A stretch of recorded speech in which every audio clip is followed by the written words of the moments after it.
Real life లో ఎన్నో super hit చిత్రాల్లో నటించి మనల్ని అలరించి రియల్ లైఫ్ లో తన సేవా గుణంతో సంకల్ప బలంతో ఎందరికో ఆదర్శంగా నిలిచారు, మరెందరికో స్ఫూర్తినిచ్చారు గౌతమి గారు. దక్షిణాదితో పాటు ఉత్తరాదిలో కూడా ఎందరో అభిమానులను సంపాదించుకున్న ఈ బహుముఖ ప్రజ్ఞావతి గౌతమి గారు. ఈ నేపథ్యంలో గౌతమి గారి గురించి ఎన్నో ఆసక్తికర విషయాలు ఈ వీడియోలో తెలియచేయడం జరిగింది.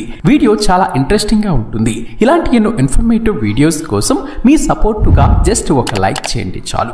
మరి ఇక్కడ గౌతమి గారి ఫ్యాన్స్ ఎంతమంది ఉన్నారో ఫటాఫటా లైక్ కొట్టేసి పక్కనే ఉన్న బెల్ ఐకాన్ పై క్లిక్ చేయడం మాత్రం మర్చిపోకండి. గౌతమి గారి పూర్తి పేరు తాడిమల్ల గౌతమి. 1968 జూలై 2వ తేదీన శ్రీకాకుళం జిల్లా ఆంధ్రప్రదేశ్ లో ఆమె జన్మించారు. విశాఖపట్నంలో ఇంజనీరింగ్ చదువుతున్న సమయంలోనే సినీ అవకాశాలు రావడంతో చిత్రసీమలో తన అదృష్టాన్ని పరీక్షించుకున్నారు గౌతమి గారు.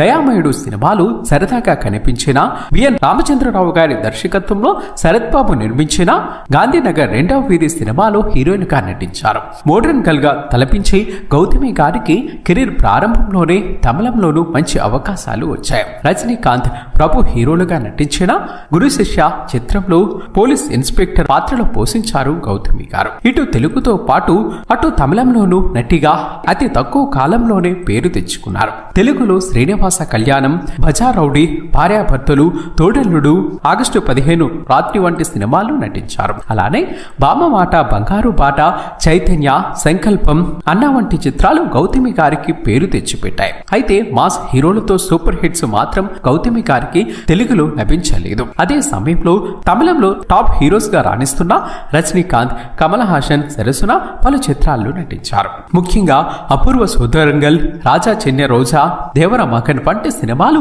సూపర్ హిట్ కావడంతో ఇక గౌతమి గారు తమిళంలో వెనుతిరిగి చూసుకోలేదు. అటు కన్నడ, మలయాళం, ఇటు హిందీ భాషల్లోనూ అవకాశాలు గౌతమి గారిని వెతుక్కుంటూ వచ్చాయి. అర్జున్ హీరోగా డైరెక్టర్ శంకర్ తెరకెక్కించిన జెంటిల్మెన్ లో ప్రభుదేవతో కలిసి చికుపుకు చికుపుకు రైలే అనే పాటలు నర్తించిన గౌతమి గారు కుర్రకారు గుండెల్లో సుస్థిర స్థానాన్ని సంపాదించుకున్నారు. నటిగా పుష్కర కాలం పాటు ప్రేక్షకులను మెప్పించిన ఆమె 1998లో సందీప్ భాట్యా గారిని వివాహం చేసుకున్నారు.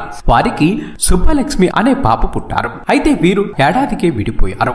బాధాకరమైన విషయం ఏంటి అంటే గౌతమి గారు క్యాన్సర్ బారిన పడ్డారు. అయితే తల్లిదండ్రులు, బంధువులు ఇచ్చిన మోరల్ సపోర్టుతో గౌతమి గారు క్యాన్సర్ ని జయించారు. వివాహ బంధం విఫలమైన, ఆరోగ్యపరమైన సమస్యలు ఎదురైనా గౌతమి గారు చెల్లించలేదు. మనోధైర్యంతో చిత్రసీమలో నిలిచి తన సత్తాను చాటుకున్నారు. సినిమాలలో అవకాశాలు వచ్చినప్పుడు నటిస్తూ, లేనప్పుడు టీవీ షోస్ చేస్తూ నెగ్గుకొచ్చారు. తమిళంలో ఇందిరా సీరియల్లో గౌతమి గారు ప్రధాన పాత్రను పోషించారు. అదే సమయంలో ఆమెకు కమల్ హాసన్ గారు బాసటిగా నిలిచారు. 5 ఏళ్ల పాటు ఒంటరి పోరాటం చేసిన గౌతమి గారు 2004లో కమల్ హాసన్ నీడన చేరారు. ఆ సమయంలో కమల్ హాసన్ గారు నటించి నిర్మించిన పలు చిత్రాలకు గౌతమి గారు కాస్ట్యూమ్స్ డిజైనర్ గా పనిచేశారు. క్యాన్సర్ ను జయించిన అనంతరం తానే ఓ మోటివేటర్ గా మారి క్యాన్సర్ రోగులలో ధైర్యాన్ని నింపే పనిని గౌతమి గారు చేపట్టారు. ఈ క్రమంలో లైఫ్ అగైన్ ఫౌండేషన్ నిర్మాణ బాధ్యతలను చేపట్టారు. దాదాపు 16 సంవత్సరాల తర్వాత గౌతమి గారు మలయాళ చిత్రం దృశ్యం తమిళ రీమేక్ లో కమల్ హాసన్ గారి సరసన నటించారు. అయితే 13 సంవత్సరాల కమల్ తో సహజీవనానికి గౌతమి గారు బ్రేక్ చెప్పారు. కూతురుతో కలిసి కమల్ హాసన్ గారి ఇంటి నుంచి బయటికి వచ్చారు. ఆ తర్వాత పరభాష చిత్రాల్లో నటించడం మొదలు పెట్టారు. అయితే గౌతమి గారి మొదటి భర్త సామాన్యమైన వ్యక్తి కాదు. ఇతను రోజు మనం బుల్లితెరపై చూస్తూ ఉంటాం, అది కూడా నేషనల్ మీడియాలో. ఈయన ఫైనాన్షియల్ అనలిస్ట్ గా రోజు టీవీలో కనిపిస్తూ ఉంటారు. ఇక గౌతమి గారి కుమార్తె సుబ్బలక్ష్మి గారు సోషల్ మీడియాలో యాక్టివ్ గా ఉంటారు. ఆమె హీరోయిన్ గా ఎంట్రీ ఇస్తుంది అనే వార్తలు ఇప్పటికీ కూడా నెట్టింట వైరల్ అవుతూ ఉన్నాయి. ఏది ఏమైనా గౌతమి గారు నిండు నూరేళ్లు ఆరోగ్యంగా ఉంటూ మంచి మంచి సినిమాలు, సీరియల్స్ లో నటించి అలరించాలని మనస్ఫూర్తిగా కోరుకుందాం. మరి ఆమె నటన మీకు ఇష్టమైతే ఈ వీడియోను తప్పక లైక్ చేయండి ఫ్రెండ్స్. మేము చేసే ప్రతి వీడియో వెనుక చాలా కష్టం ఉంటుంది. ఆ కష్టానికి మీరిచ్చే ప్రతిఫలం ఒక లైక్ కొట్టి సబ్స్క్రైబ్ చేసుకోవటమే. చేస్తారు కదా ఫ్రెండ్స్? ఇటువంటి ఇంట్రెస్టింగ్ వీడియోస్ కోసం సబ్స్క్రైబ్ చేసుకొని పక్కనే ఉన్న గంట సింబల్లో ఆల్ అప్డేట్స్ పై క్లిక్ చేయడం మాత్రం మర్చిపోకండి ఫ్రెండ్స్. చాలా మంది చూసి వెళ్ళిపోతున్నారు, లైక్ కొట్టడం మర్చిపోతున్నారు. ప్లీజ్ ఒక్క లైక్.